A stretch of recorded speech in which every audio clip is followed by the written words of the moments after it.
Thank you. So I want to talk today about how we can make mobility accessible not only for us, but for many more people in the world, making it cheap and making it sustainable. That's like the clue of my presentation. I've done a research together with Roy Kopenhagen at our university, and there's some more to it. I'll show you in the presentation. One of the main messages is also that within 2 decades, we will have 4 billion people living at the same prosperity level as we do in the West right now. And all these people want the same kind of technology. They want mobile phones, but also cars. They want to have as much freedom as we have using our cars, and they want personal transportation. And how are we going to make all these cars sustainable? And we will have to find a way to make cars energy neutral instead of using energy. And there's quite some challenges ahead, but the future is quite bright, because after the energy transition, I'm going to talk about the energy transition here, there will be options to actually do this, to let 4 billion people in this world drive sustainable and cheap, actually. But there are quite some challenges, like I said, but also myths about how this should work and what can work, what cannot. I want to talk about some of them. So the first one, if we want 4 billion people to drive on like sustainable, we will need an electric car. Electric cars are much better than petrol cars at the moment, because they the whole chain from production of energy to using of energy, almost no energy gets lost in that whole chain. And when you compare that to gasoline engines, you lose about 75% to heat. So an electric car is needed to make this transition. If you compare it, for example, when you use biodiesel to power your cars, this biodiesel, you will need about a basketball field of corn to drive your car at home. So it's quite a lot of space you need to do it sustainable. When you use an electric car and solar panels, you only need 25 square meters of solar panels. And this is still a lot, but the technology is improving. And the electric car has a problem right now. The problem with an electric car is that it doesn't have enough range to do all your trips, to go on vacation, those kind of things.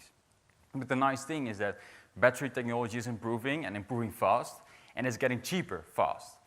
So we've made a model, and it turns out that electric cars will have a range of 400 kilometers in 2020, and be just as cheap per kilometer as a normal gasoline car now. So that's a great message, right? We have comfortable, silent, durable, sustainable transport in 2020, and it will really be a no-brainer to buy an electric car. It might sound crazy in 5 years from now, but probably in 5 years you will buy an electric car instead of a gasoline car.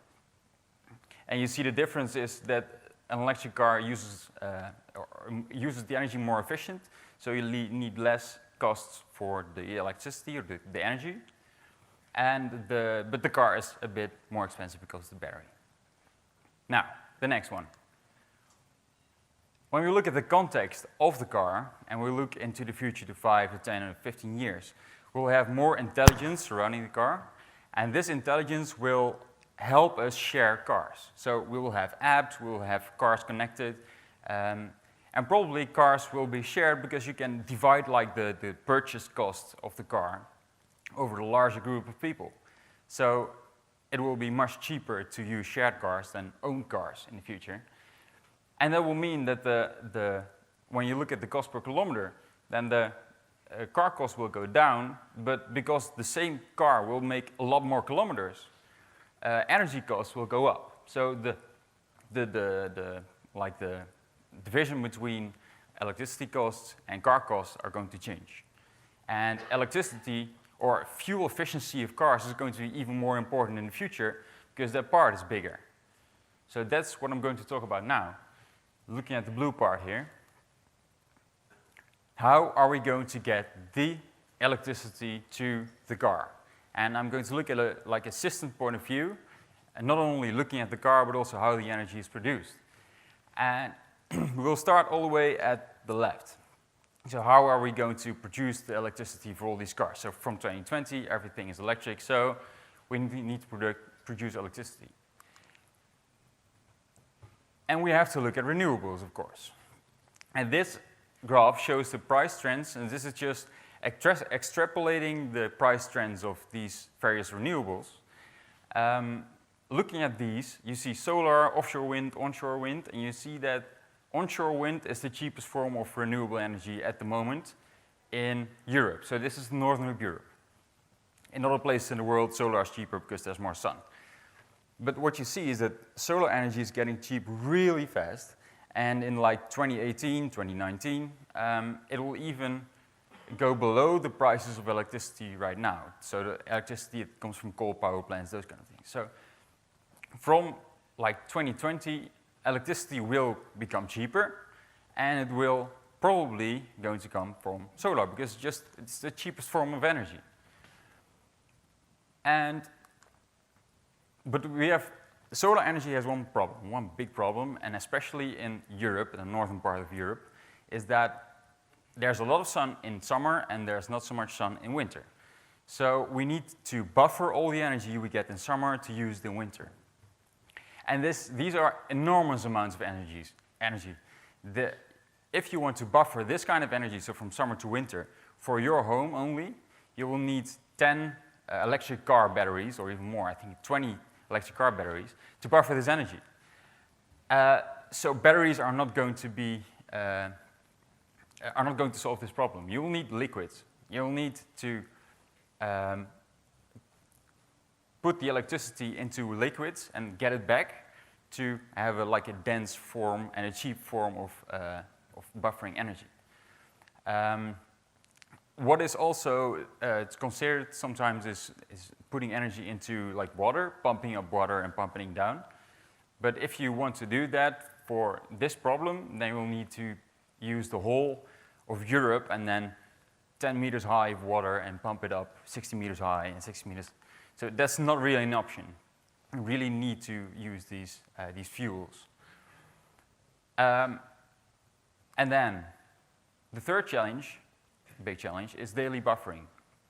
Not only seasonal buffering, but you want to use the solar energy from the day, and you want to use it at night. So you will need batteries to, and in this case, batteries are fine, because the amount of energy is less, of course, than for a whole season.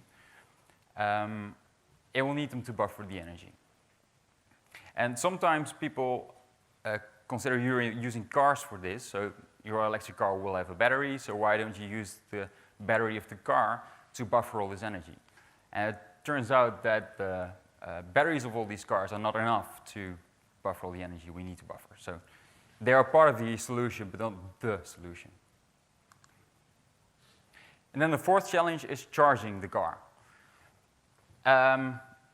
And then mainly the grid side of it, because if we want to charge all the electric cars in our own streets or at our workplace, then one normal charge, so slow charging car, uses as much power as 20 households. So that's a huge amount of power you need there. And the grid is just not, it cannot cope with this kind of energy, kind of electricity. And especially when we look at fast charging, like Tesla is doing, it uses the power of 240 households. So this is quite a problem, but we can solve this with the same battery, because we can place the batteries at the various homes and we can even out the power consumption, and we don't have the high peaks in the electricity grid because you have the batteries. And then the last point is charging itself. When you look at the various options for charging, then the left two are like the slow charging options, and the right one is fast charging. The problem with the left one is that you need, you want an electric charging point for every car, because you don't want to move your car after 2 hours when it's done charging and someone else wants to charge. So you want one for every car. But the more you put them and the less they're used to charge, the more expensive they become. And that's a problem at home and at work. So the business case for charging points is quite bad, actually. For the first few, it's good because it will be used a lot, but the next are more expensive. And fast charging is quite difficult because you need enormous amounts of energy. And if the grid cannot cope with the slow charging option, how is it going to cope with the fast charging option? Plus that you have like, the car still has to charge 20 minutes instead of 5 minutes, so it's not like pulling up at a petrol station yet. But this will be better in the future. So looking at the whole chain, then you have like the energy that's generated by the solar panels on the left, and then almost all the energy, 73% of the energy eventually ends up in the car. So that's quite nice. Not so, if you compare this to a petrol engine, then you get only 25% of the energy. So the footprint of the car gets smaller when you use electric cars. But isn't there another way? Why don't we just put a solar panel on the roof of the car and eliminate all these steps in between? And it doesn't only benefit in this way, it has some other benefits as well, because you will increase the range of the car, so range was still a problem, right? If you put a solar panel on top, you can drive up to 300 to 400 kilometers more with your car. Plus, we thought, why don't we do it ourselves? So we started with a team of 20 students at the university, and we thought, like, this has to be possible, right? We've seen the cars in Australia driving 800 kilometers just on the sun, but those were for one person. Why isn't it possible to do the same thing, but for 4 persons, and make a normal car of it that is practical, that's comfortable? So we started developing it, and everyone thought that we were crazy by doing this because all the cars were for one person. And why do all of a sudden is it possible to make a car for 4 persons? And that's because the technology got better and better. Solar panels got better, batteries got better, carbon fiber is introduced into the car industry because BMW is using carbon fiber right now for their cars. And because of this, it is possible today to make a car that that drives on solar energy. And not only that, the really special thing about Stella, so this is the Stella, the car we built, is that it's energy positive. So the car produces more energy than it needs if you look over a year. So imagine, like, this is a real turnaround because for thousands of years, we always had to put energy into the car. It's like your horses needed hay and the trains needed coals and then the cars needed fuel. And now for the first time, it's possible to make a car that gives you energy. And we participated in a challenge in Australia to test also a car, to show that our car not only could be built, but also could withstand 1,800 miles of outback in Australia. And we were driving up to 80 miles an hour in the desert with 4 people in the car. And you're doing a race, of course, so you want to catch every ray of sunlight. So this is our car pointed towards the sun. And in the evenings, you check all the wires and the cables and the bolts to ensure you don't have to stop the next day to do anything, just drive. And then this is one of the best moments in my life. There was the moment that we heard that we had actually won the challenge. And after 1.5 years of hard work, we were able to get the trophy and go up to the podium. But this is the message I want to give you for today. This was our car. So this is the old car. This was 2 years ago. And this year, in June, the new team, so 20 new students, presented the new car, and that's on the left. And our car could drive 70 kilometers a day on solar, and it's energy positive because you drive only 35 on average. But the new one can drive 100 kilometers a day. So in just 2 years, this is the improvement. And people always say, like, yeah, but is it safe? Does it have air conditioning?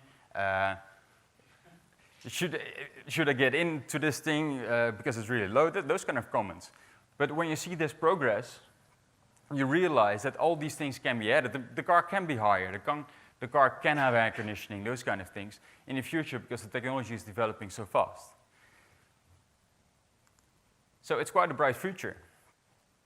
Because if this car I showed you is going to be shared in the future, the yellow part is the cost of the car itself.